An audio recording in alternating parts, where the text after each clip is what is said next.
Inside the MBA, your bi-weekly window into what's happening at the MBA.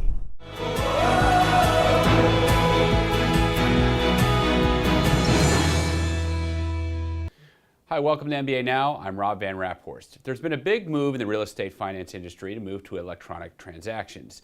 To do this, states are reviewing their notarial processes and laws to see what changes need to be made. Here to talk about that with us is a Vice President of State Government Affairs and Industry Relations, William Kooper.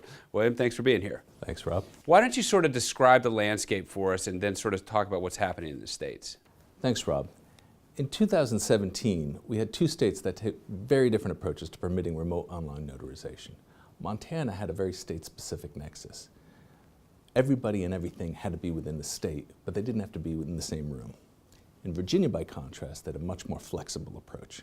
And the difference between these two approaches created two different dynamics. The first was that a lot of states got interested very quickly in what this policy was. And secondly, the legal uncertainty that was created because of this difference in policy was troublesome to our members.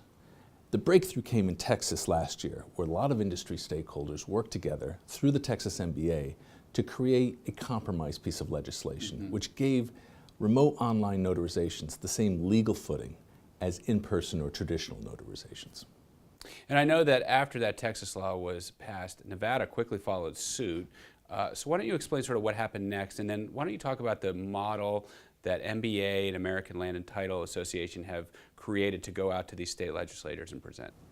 So right after those two new laws were enacted, what MBA tried to do immediately was convene a stakeholders meeting at our offices here in Washington, D.C. to try to resolve how the industry felt about those new laws, and also to prepare for 2018 when we anticipated that a lot of states were going to take up similar legislation. The group of experts consisted of lenders of different business models, title companies, as well as other service providers and stakeholders. And over 2 days, that group of experts produced a series of recommendations. The two most important I'd like to mention today. The first, as you mentioned, is this production of a model piece of legislation that we could go into 2018 with, but based on the law that was enacted in Texas that embraced that compromise. The second relates to the rules that the secretaries of states are instructed in those states to promulgate to implement the new laws. And that relates to data standards.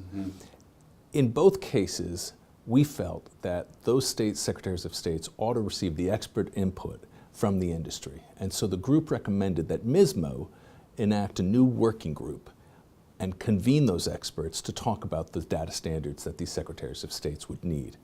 And so the MISMO working group started its work back in September, and we released our model bill in December.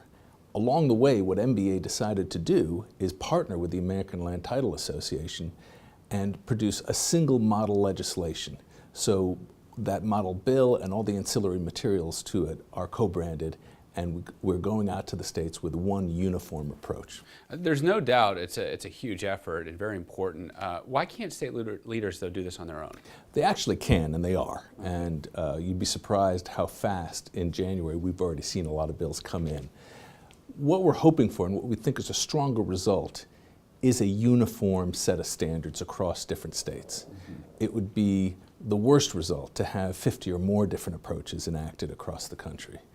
And we believe that by using that Texas model to create our model legislation, legislators in other states will have a degree of comfort with what the industry is suggesting, in that our model will look very familiar if they've read the Texas bill. So what are the next steps? Well, the next steps really are the campaign. What we're hoping to do through outlets like this and MBA's Newslink is to get the word out to industry participants and those engaged on this issue, but especially both the state and local chapters of the American Land Title Association and MBA. And we're trying to provide them the tools and all of the means by which they can become advocates and engaged in pursuing this uniform model approach. And so what we've done is housed all this material on MBA's website on a new page, www.mba.org/remote online notarization. And you'll be able to download the model bill, talking points, frequently asked questions, and we'll be updating this constantly as industry news develops. So much more to come on all of this. Yeah, I mean, it's so fascinating. It's certainly our future. You see it in every facet of life. So to talk about it in this regard is just so interesting. We really appreciate you stopping by and walking us through it. And as things develop, please come back.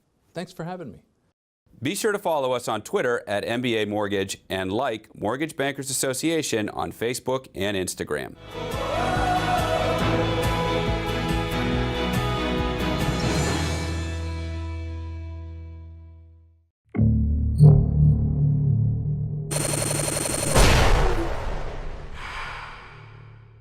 This is Mortgage News Network.